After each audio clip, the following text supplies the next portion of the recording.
Well, I thought that was very good. Well, it's good exercise. Well, that's not why.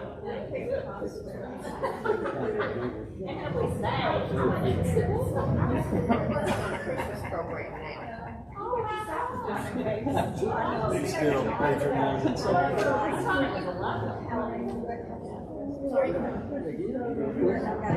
My dad shares it.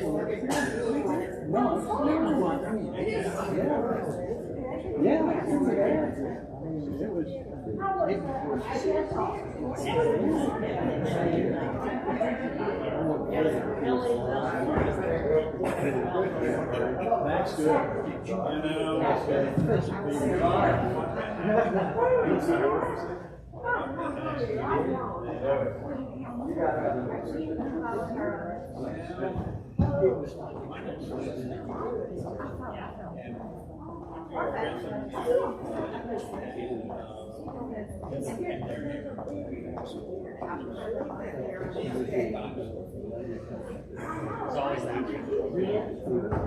I sure would help.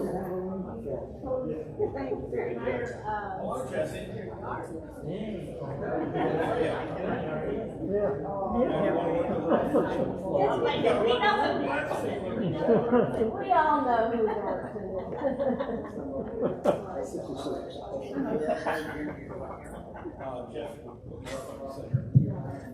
Well, good morning, friends, and welcome to Grace St. Luke's, the Parish Hall Forum. For those of you who are joining us by live stream, welcome to you as well. We have a good crowd gathered here and distanced in this space, and each week our custom is to have an opportunity via live stream, but also for those to gather in person. All are wearing masks, except for me in this moment as I'm here speaking. But I'd like to begin us now with a prayer. The Lord be with you. Let us pray. Gracious God, in the glory of this new day, we give thanks for time of holy conversation to reflect on news, information, the things we learn, things we read and hear and see. We give thanks this day for David Waters, for his ministry, journalism, for the faith that we share. Be with us this day as he shares with us his insights that hopefully will encourage us to be even more introspective ourselves. In Christ's name, amen. Amen. So when I reached out to David to talk about his being with us today, I said, "So what's on your mind lately?" He said, "You won't believe this. I've stopped reading the news." I said, "David, you're a journalist. How do you stop reading the news?" He said, "You know, there's so much of it. There's so much out there. It's coming from all directions that I'm doing some discipline for myself. And so my topic will be why I stopped watching the news."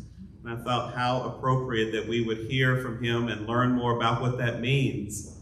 David, a journalist based here in Memphis, he will of course introduce himself more, but he has been a friend of Grace St. Luke's for a long time and serves in various capacities throughout the community. So please join me in welcoming David Waters today.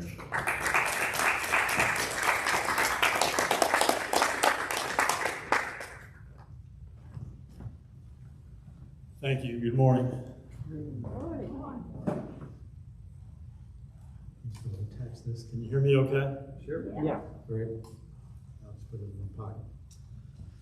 So, thanks for having me. Thanks for being here. It's always good to be at Grace St. Luke's. We named our youngest son Luke, and we thought about sending him to school here. We thought that might be a little too much pressure. Go to school named St. Luke's. So, I hope you don't mind if I read this. I write much better than I talk, thank goodness. So I'm going to read this, and then I hope we can have a little discussion. Hi, I'm David, and I'm a newsaholic. When I was a kid, while other kids were running out to play after school, I was rushing to the door to get the afternoon paper. While other kids were watching reruns on TV, I was watching the CBS Evening News with Mr. Walter Cronkite. In high school, while my peers were studying or partying, I was making a daily date with Senator Sam Ervin in the Watergate hearings. In college, I wrote for the campus newspaper and the campus magazine, while I worked full-time at the Commercial Appeal. As a young journalist, I was a news editor at the Commercial Appeal. My job was to monitor all the wire services that provided the news from across the country and around the world. When big news happened, I was generally the first person in Memphis to hear about it and to know about it. I felt like I was sitting in the cockpit of a massive spaceship, looking out over the planet, keenly aware of what was happening every minute. For most people, news is a noun. For me, it's always been a verb. It's something I've done for decades. I've spent my entire adult life in news. I've worked as a news reporter, a news columnist, a news editor, and a news junkie. I began to notice I might have a problem way back in the 1990s. I was on vacation with my family when news broke that a fleet of police cars was chasing O.J. Simpson in a white Ford Bronco down a California highway. I knew it was a big story, and I was immediately relieved that I didn't have to do a thing about it. I didn't have to remake the front page or come up with local angles to the story or call anyone for a reaction. I didn't even have to watch it unfold on TV. I could just go about my life as if it wasn't happening. What a relief that was. A few days later, I went back to work at the daily paper, and I continued to ignore my problem. And it only got worse. As the years and the news rolled on, it became easier and easier for me to feed my habit. News talk radio, 24/7 cable news, the internet, the World Wide Web, Google, Facebook, Twitter, and the smartphone, a news junkie's best friend. The year the iPhone was introduced, I started working at the Washington Post. For a news junkie, moving from the CA to the Post was like moving from marijuana to cocaine.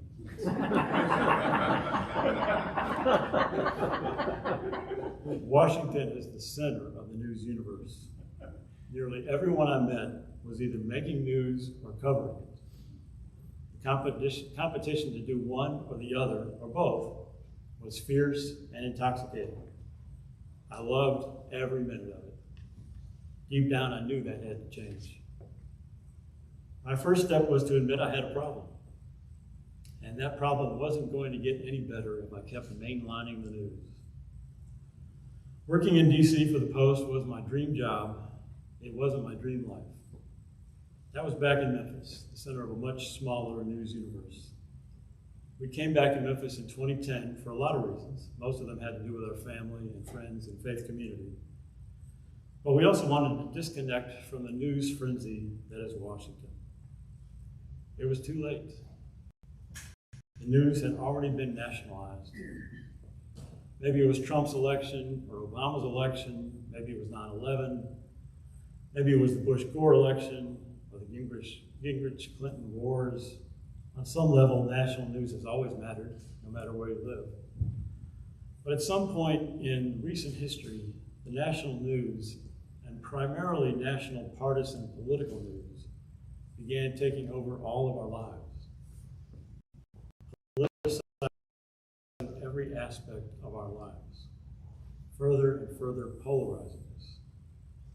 The nationalized, politicalized, polarized news divides us into red and blue, black, white, and brown, southern, midwestern, and coastal, climate change believers and climate change deniers, cancel culture warriors and cancel culture rebels, racists, Black Lives Matter and Blue Lives Matter, maskers and anti-maskers, vaxxers and anti-vaxxers, real news believers and fake news believers.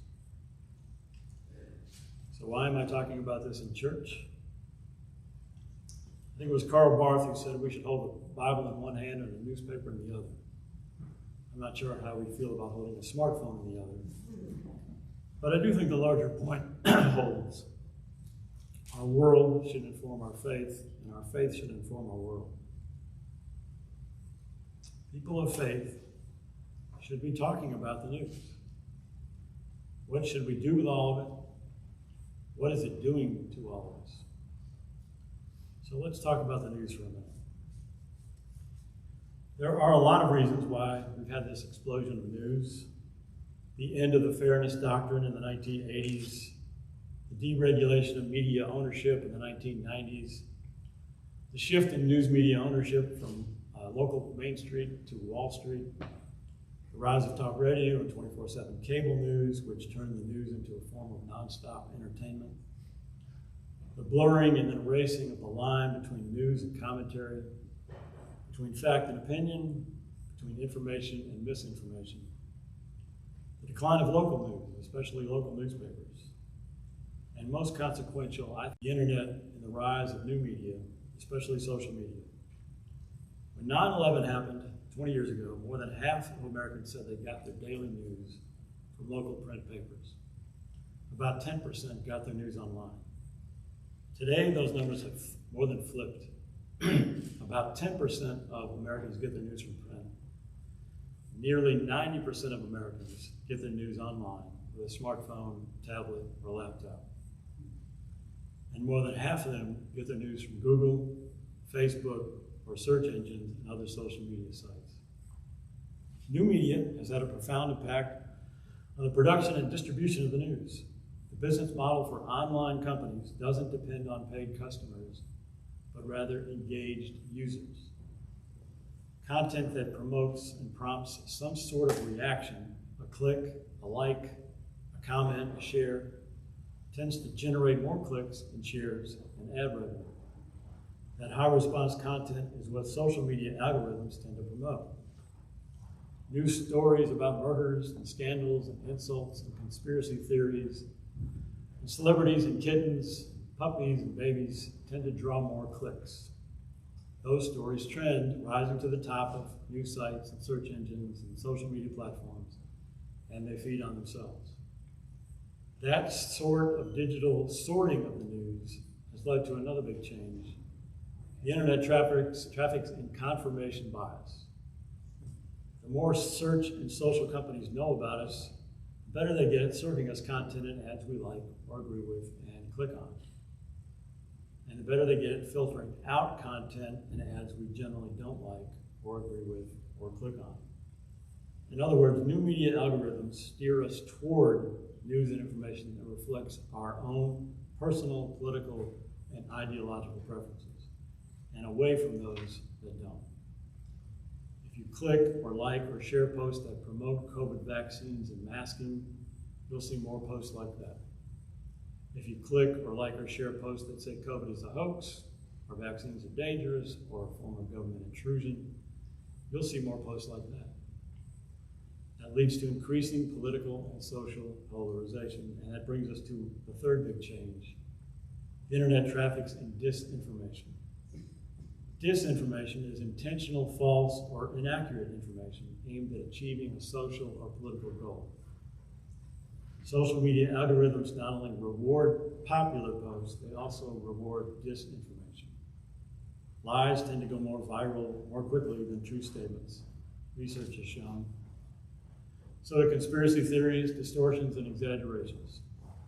Suzanne Nossel, who's the CEO of PEN, which is the world's leading advocacy group for open expression, recently said rampant disinformation imperils the values and civic benefits that the First Amendment is intended to uphold. So, even though disinformation is constitutionally protected, the fate of free speech and open discourse, and maybe even of democracy itself, hinges on our ability to get it under control. It's doubtful we can rely on social media companies, or big tech, or Congress, or Russia to get rampant disinformation under control. They all benefit too much from it. We're going to have to do this ourselves, not just as individuals or as we the people, but as we the people of faith. And I think we have to start by getting our own news consumption under control. The problem for us addicts isn't that just fentanyl is added to heroin and cocaine. The problem is substance abuse and addiction. The problem isn't just news disinformation, it's news inundation. It's not just a question of what we do with all this news. What does all this news do to us? Number one, news creates its own narrative. By nature, news is generally bad. You don't come home and say, honey, I just saw a guy walking across the street and he didn't get hit by a car. Or honey, your mom called, your grandfather didn't suffer a stroke today. The more news you watch or hear or read, the worse things get. The news should keep us informed, but it's more likely to tell us what's going wrong and very little about what's going right. And that's a distorted and generally negative presentation of reality. Number two, news creates its own reality. Fox gives us one reality, CNN another. In one, change for good. In the other, Obama is luring us into change for evil. In one, Trump is making America great again. In another, Trump is destroying America. That's not happening just on cable. The New York Times gives us one reality, and the Wall Street Journal another. Local TV news gives us one reality, and Daily Memphis and the Commercial Appeal give us another. One Facebook page gives us one reality, another Facebook page another. Algorithms and bad foreign actors give us distorted or entirely fabricated realities. On some level, there's always been competing versions of the news, but now those versions are being directly and incessantly into our living rooms and into our pockets. Which means, number three, news is overwhelming us. Even for a lifelong newsman like me, and even for a newsman working at the center of a small news universe called Memphis. When I was younger, I started sipping news from a cup. Then I started guzzling from a pitcher. At some point, the pitcher became a garden hose, then a fire hose. At times, I feel like I'm being waterboarded by the news. I wasn't becoming more informed. I was becoming more confused and conflicted and tortured. The more news I try to consume, the angrier and more politicized and polarized I feel. It doesn't just affect my professional life, it also disrupts my personal life. I become more suspicious and judgmental, more inclined to question someone else's politics, patriotism, intelligence, integrity, humanity. I become more wary of spending time with family and friends and neighbors. How many of us are having to decide what we can and cannot talk about with extended family and friends this holiday season? How many of us have stopped spending time with certain family and friends because of their political views? How many of us are just tired of talking about the news? Frankly, I'm tired of it. We like to say that journalism is the first rough draft of history. In most cases, though, the news is just a quick summary of that first draft. It's a mile wide and an inch deep. Most news reports can tell you what happened, but most news reporters don't have the time or the space or the supervision or the ability to tell you how or why. That's not why I left the Commercial Appeal. The company that owns the CA offered longtime employees a buyout, and I couldn't refuse it. That is why I joined the Institute for Public Service Reporting at the University of Memphis, which is where I work now. The Institute gives me the time and the space and the mission to understand and explain the news, to offer context and perspective. I don't have to react to the news. I can reflect on the news. It's such a relief. Now, I'm not in a position yet where I can ignore the news. I don't think any of us are. We can and should stay informed. but we can stay informed without being inundated. I haven't watched cable TV news in years. Now America doesn't seem like the most divided and divisive place on the planet. I cut the cord with cable so I don't watch local TV news. Now Memphis doesn't seem like the most dangerous place on the planet.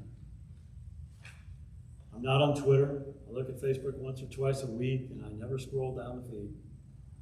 I never, ever read comments on news sites. Now the world doesn't seem quite as mean-spirited or hard-hearted or just plain crazy. I still subscribe to 7 newspapers, 4 news magazines, and several news emails. And they're all right here in my pocket, being updated constantly, beseeching me to take another hit.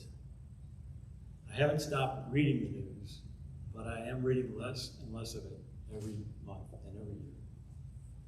And I have stopped reading editorial pages, which may sound strange for somebody who spent years working as a columnist and an editorial page writer and editor. I want journalists to explore and explain the news, not comment on it. And I want people of faith to hold a paper in one hand, or a TV remote, or a smartphone, and a Bible in the other. After all, in church, we study a different kind of news. News thrives on conflict. Good news works to resolve conflict. News divides, polarizes communities, congregations, and families. Good news calls for the unity of the body and the building of the beloved community. News tends to focus on the loudest, the meanest, the most violent, moneymakers and peace breakers. Good news focuses on the blessedness of the poor, the meek, the just, the merciful, the humble, peacemakers. How do we as people of faith reconcile the news with the good news? How should we consume and respond to the news? And how should we help each other be better citizens of the world and better members of the body of Christ? Well, I'm a journalist, so I've got a lot more questions than answers. But I think we have to start by talking about this. And by talking about this as people of faith in church. What do we do with all this news, and how do we respond to what it's doing to us? And I do think we have to start by asking those questions and taking them seriously and talking about them together. So, that's what I have to say. If y'all have any questions for the journalists, please feel free to ask or comment. I'll roam with the microphone here. I want to know a little bit more. I'd like to know a little bit more about the institute that you began. Thanks, I appreciate that.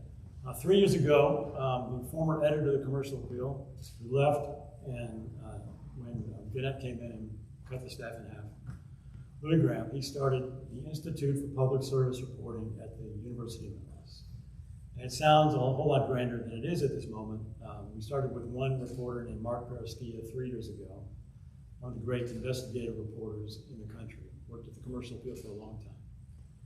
And now he's working for the Institute. I joined about a half a year later when I got the buyout at the Commercial Appeal in early 2019. And then right now there's only 2 of us. And we're faculty, so we have academic freedom. We can publish and write what we want without interference from the university or anybody. So we're still acting as journalists. We're still doing mostly journalism. What we write is published by the Daily Memphian and also on our website, psrmemphis.org. He focuses on holding power accountable, and I focus on telling the community about children in poverty, children and how we're dealing with their health issues, their education issues, and so on.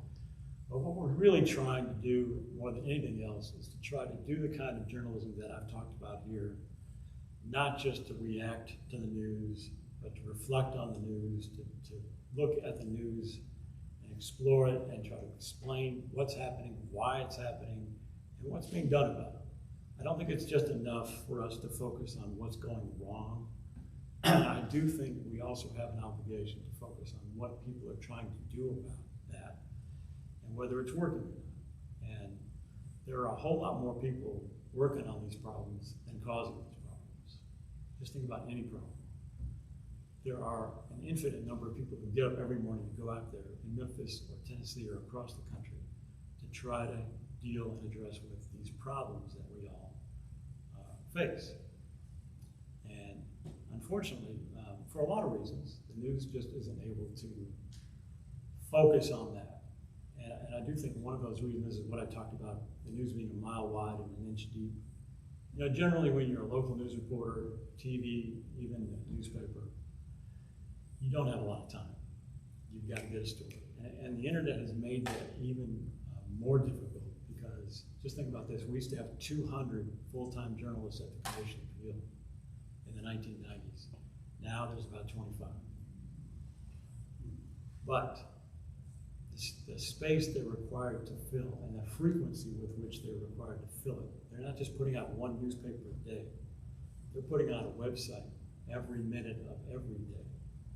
And as you know, if you have a news app on your phone, or if you go to news sites, you know, you go back every 2 or 3 hours and you're expecting something new to be there. And so they are required to try to find something new to put up there all the time. So they're cranking. They have many fewer people, a lot less time, so it's just getting thinner and thinner.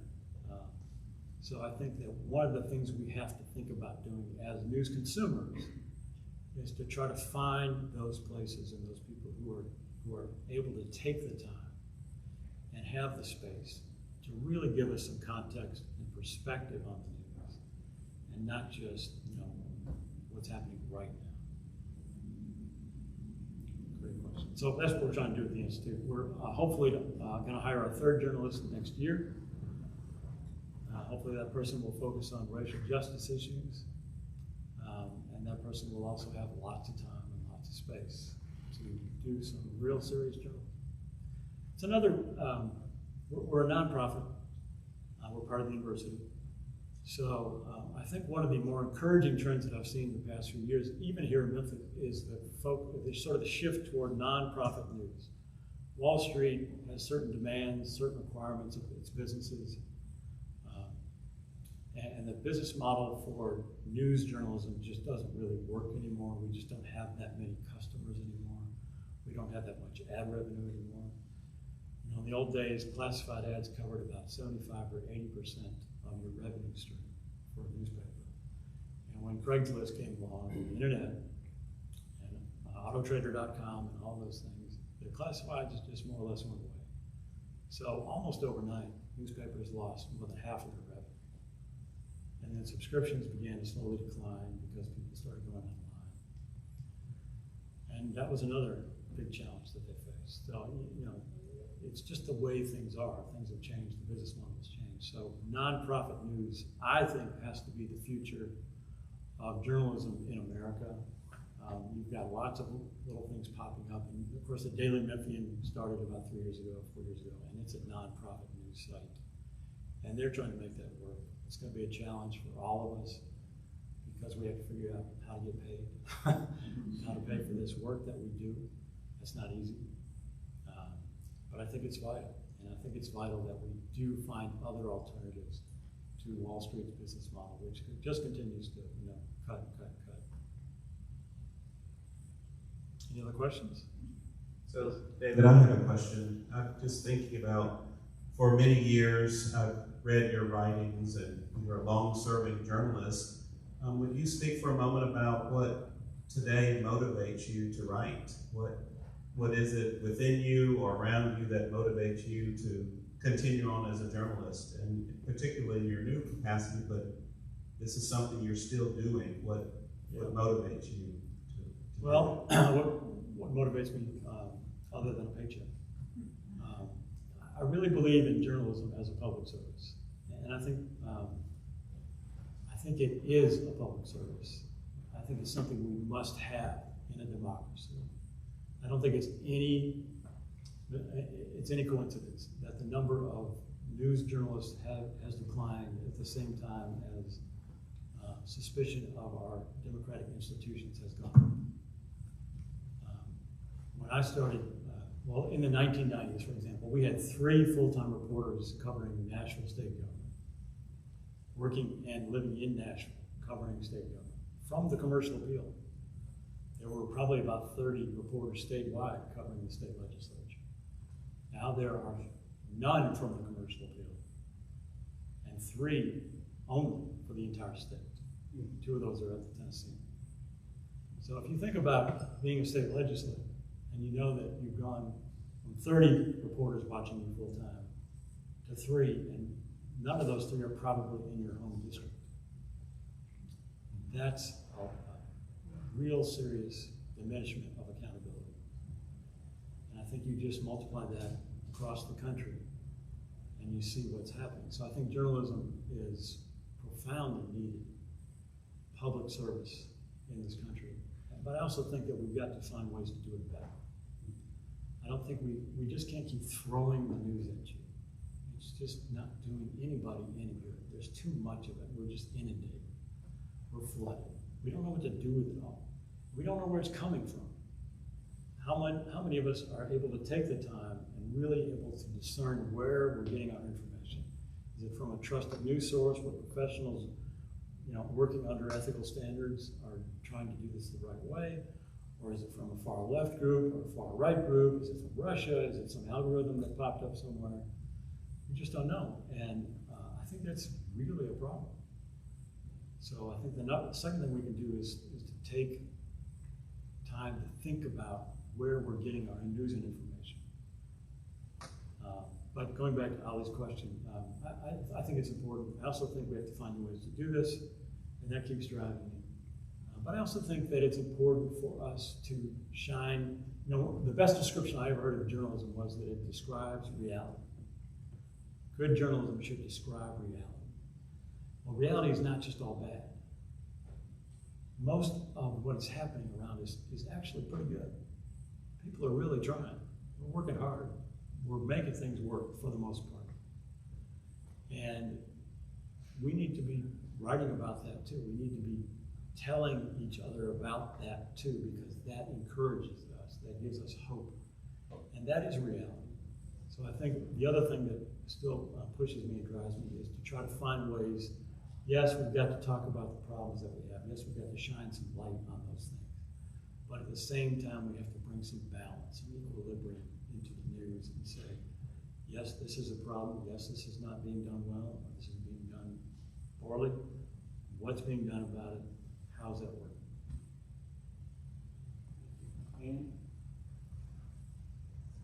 Well, I don't know if you're going to have an answer for this because it's something we all struggle with, but do you have any thoughts about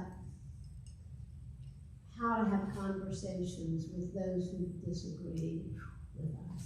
Yeah.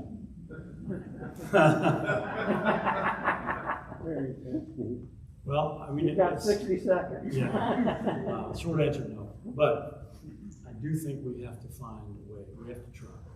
And I think we have to begin by listening. And one of the things I love, one of the reasons I am a journalist, and one of the things I love about journalism, is that it requires you to be curious. Anybody watch Ted Lasso? Yeah. What a wonderful show. Ted is a peacemaker. He's awesome.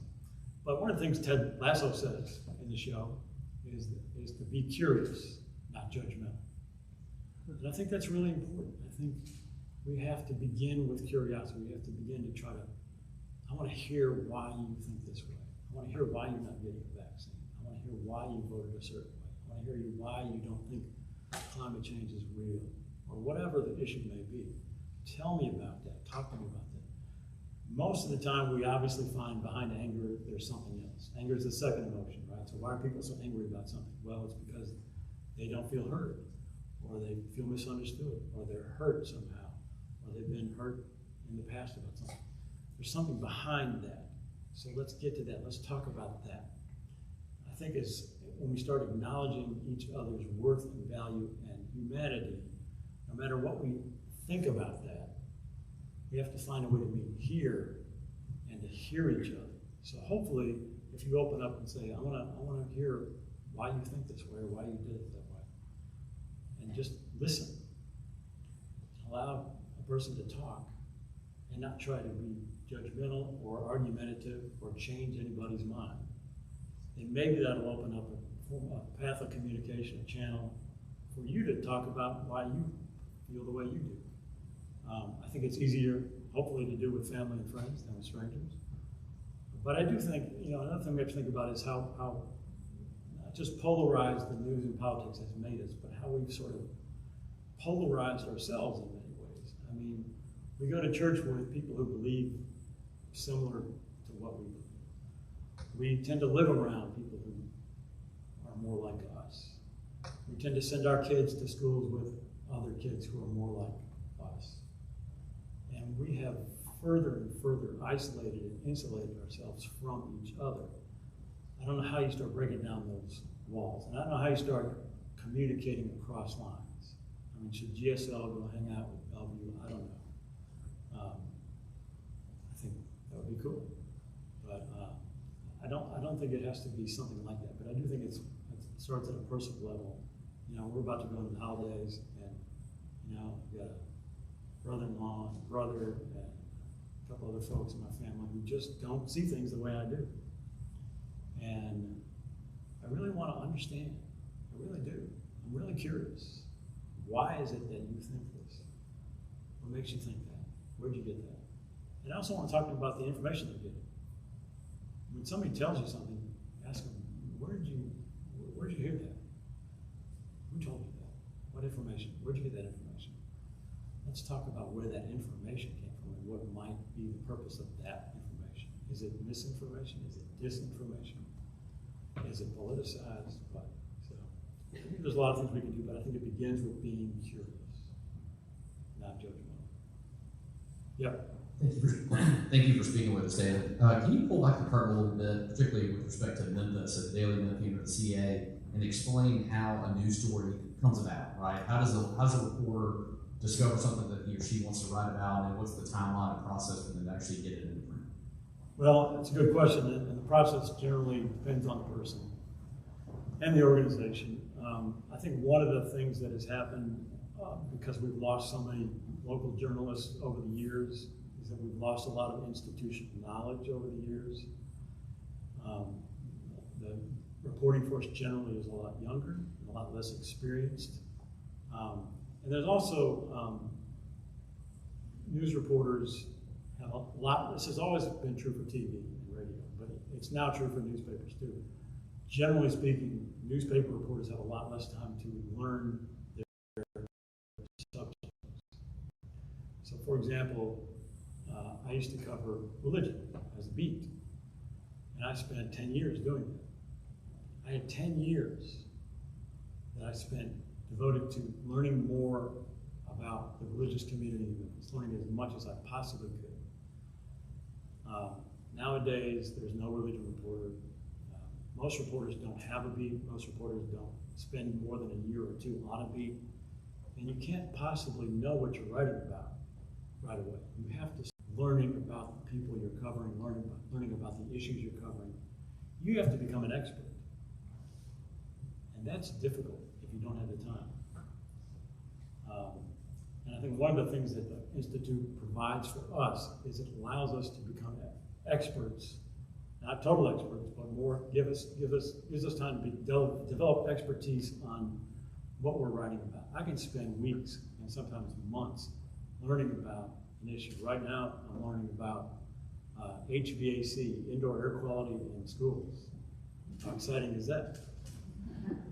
But there's a lot to learn. There's a lot to know. And in order for me to write about it intelligently and comprehensively and authoritatively, I have to know what I'm talking about. I have to know what questions to ask. I have to know what to listen for. And that takes time. And that time is not available to most reporters in this city. So I think that's the process that you have to look for.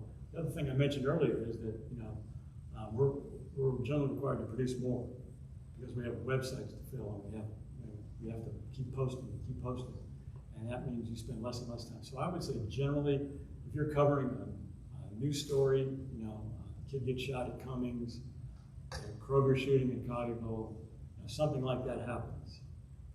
They want something on the website as soon as possible, even if it's just a paragraph, because they know people are going to be clicking.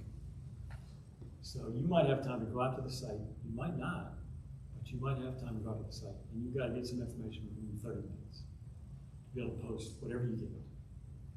And then you might have another hour to get some more information, another hour to get some more information. TV, you've got to have visuals. I bless those, my TV brethren. I can't imagine how difficult that must be, because you've always got to have some visual representation of what you're talking about. And that's got to be more difficult than that. So they've got to worry about that. At the end of the day, you might have had a full day to work on a story. But if you think about it, something like the Kroger shooting, that's not going to give you enough. Even the police don't know what happened in the day. You got to spend days and weeks on stories like that. What really happened? What really happened to those kids at Cummings? That requires an investment of time and curiosity that can't be turned over in an hour or a day. So, like I said, most of the news is mile wide and inch deep, and that's the process. So I think we have to be more aware consumers, but I also think we have to be more demanding consumers. I think we have to look for and ask for stories that help us understand the news, not just find out what happened, but why and how. And it's out there. I mean, it's not, I don't know, but it's there. Any other questions? So, We have time for one more. We'll be finishing in about 3 minutes. So, Charlton? Well, I can't do anything in 3 minutes. This is a personal experience. I'm finding over the last couple of years, David, that my ability to think critically has been diminished. And I didn't think, I thought maybe it was an aging process.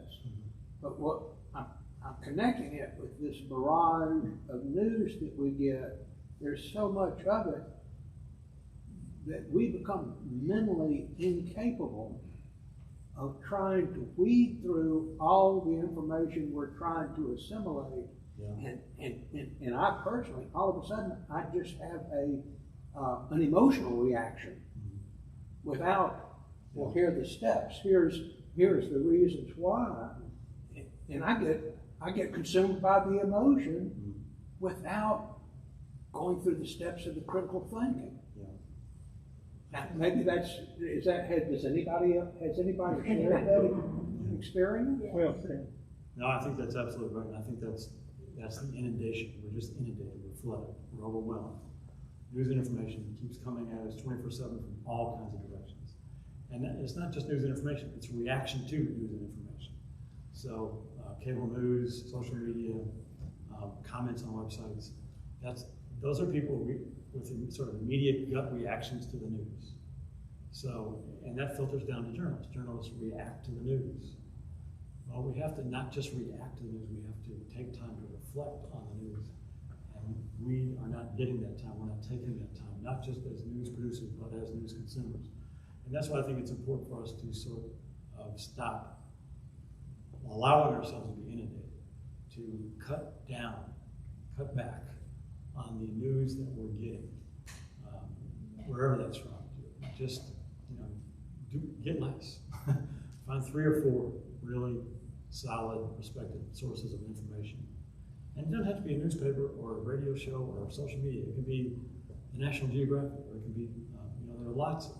Google allows you to find anything. If you want to learn more about COVID, or you want to learn more about climate change, there are so many ways to find out information that is not breathless news reaction information. There's lots of scientists out there, lots of academics, and lots of researchers who are publishing their work online that you can find.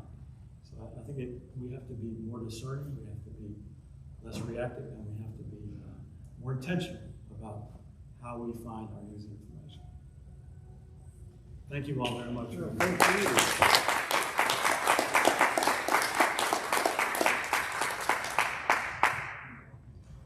Thank you, sir. Thank you. Appreciate it. Thank you, friends.